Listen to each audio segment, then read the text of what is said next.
They're going to open themselves a nice little club on the outskirts of town. And this is going to be a safe place for their folks to come have a drink, do some dancing. It's going to be a regular hootenanny. It's going to be an impressive soiree. A good old-fashioned shindig. Now, getting this club up and running is going to take some convincing from folks in the town. It's going to require searching out talent. And it may include fending off evil vampires. If you are familiar with the film From Dusk Till Dawn, then you have seen a version of this movie before. However, I believe Sinners is far and away better. I really enjoyed my time with this flick. It's part mob movie, part horror thriller. Occasionally it'll dabble into the musical, and it even sprinkles a little Django Unchained in there for good measure. Coogler is clearly a fan of Tarantino.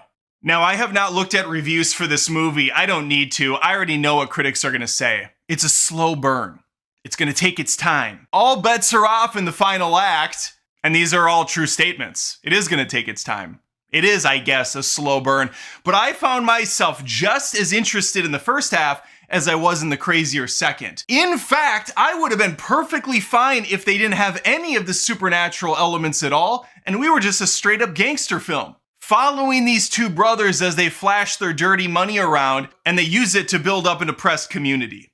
That's compelling by itself. The vampire stuff's just a cherry on top. But use this review as a way to set expectations. Don't go into this movie thinking it's going to be this all-out, non-stop action horror film. It's not that. No, it's building a story. You're getting to know a lot of characters, some of their backgrounds, and that really helps drive the later act of the film when you're concerned for these people. Because Coogler has crafted a smart story here. This isn't your dumb, by-the-numbers Blumhouse affair where you're watching a bunch of dumb-as-rock dipshits make stupid decisions and then get themselves killed. And in those films, I honestly can't wait for them to die. Often, I'm rooting for the villain to just get it over with, put them out of their misery. But in Sinners, you're with people you enjoy. You like these folks, even if they're flawed, which a lot of them are, especially the two brothers. And Michael B. Jordan is always terrific. Here is no exception. He effortlessly bounces dialogue between himself like he really is two different characters.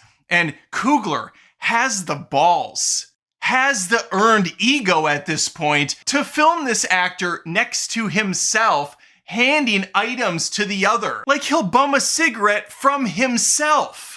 Oh, here you go, other me, thanks. Here, let me get that for you. That's insane. Is it a deep fake?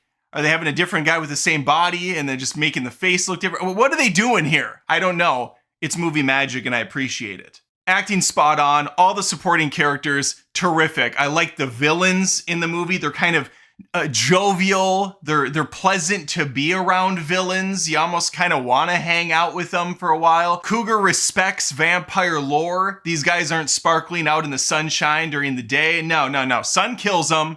Garlic's bad. They don't like crosses. Like pretty much all the staples are there with a little bit of the Coog's own recipe baked in. I mentioned this is borderline a musical at points. The music is fire in this thing. It's absolutely bangers. We have folksy music, there's blues music, there's the actual score for the movie that's awesome as hell. I love that theme song. He's got experimental shit going on where old-timey music is blending with modern day stuff. Oh, there's a scene in this movie that I really appreciated where it's kind of a one take. It looked like a one shot that goes for a minute or so and it pans around the crowd and things are happening. People are in and out of frame. It's clear he put his heart into this one. It's on the screen. Now, with all the praises that I've given so far, there is one hang up, and I don't necessarily know if it's the fault of the cinematography. I'm willing to say it's a theater issue, but that might be a problem that lingers in your viewing too. This is a very dark picture. The lighting is very dim. A lot of it takes place at night. There is some heavy contrast work going on with those shadows and light sources, which can be beautiful for sure. But I went back and watched the trailer after I saw this in theaters, and the trailer is pretty dim looking as well, but it's also a very sharp, high resolution picture. So even when it's darker at night, you still can make things out pretty clearly.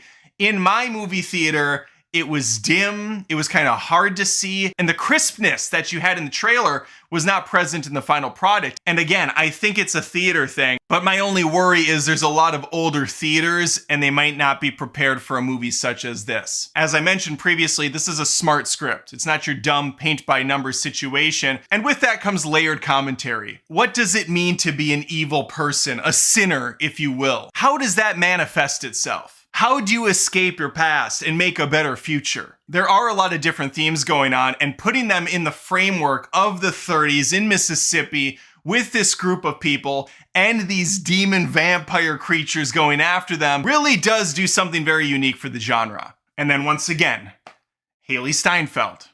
Just a lot of positives here. I went to a pretty early showing on a Thursday. Not a lot of people go to that time, so it was a pretty empty house. I imagine this is going to do very well for Warner Brothers, though. We're going to see packed theaters this weekend. I hope so. We need movies like this to do well. That said, there were some people that left when the credits started to roll, and I'm pretty sure they were standing on the side going down the aisle, because not after a few credits come up, there is an epilogue, and you're going to want to stay for that. It's really damn good.